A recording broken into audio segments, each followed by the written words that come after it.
Hello, this is Ron Paul with your weekly update for Monday, May 12th. What does the U.S. government want in Ukraine? In several eastern Ukrainian towns over the past week, the military opened fire on its own citizens.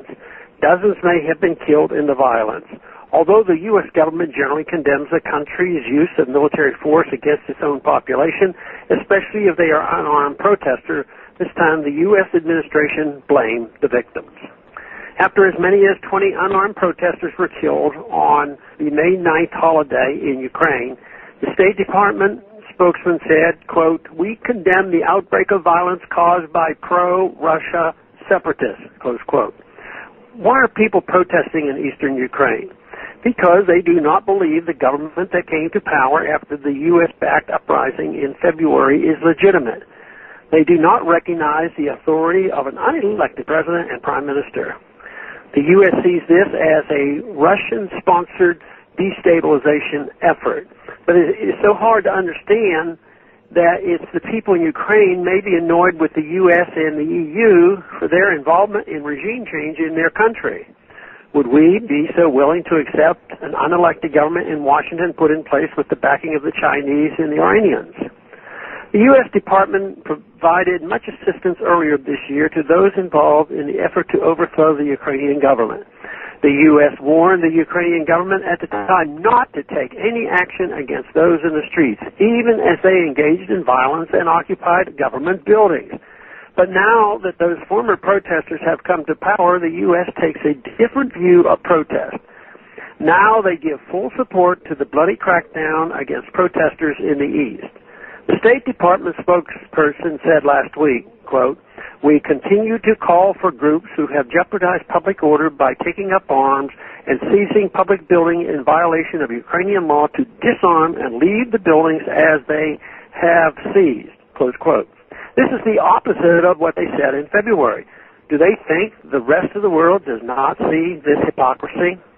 The residents of eastern Ukraine have long been closer to Russia than to the U.S. and the EU.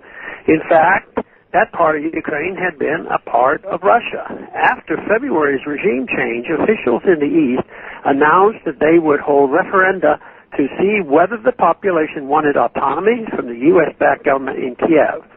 The U.S. demanded that Russian President Putin stop eastern Ukraine from voting on autonomy. And last week, the Russian president did just that. He said that the vote should not be held as scheduled. The eastern Ukrainians ignored him and said they would hold the vote anyway. So much for the U.S. claims that Russia controls the opposition in Ukraine. Even though the Russian president followed U.S. demands and urged the eastern Ukrainians to hold off on the vote, the U.S. State Department announced that the U.S. would apply additional sanctions on Russia if the vote is held. Does this make any sense?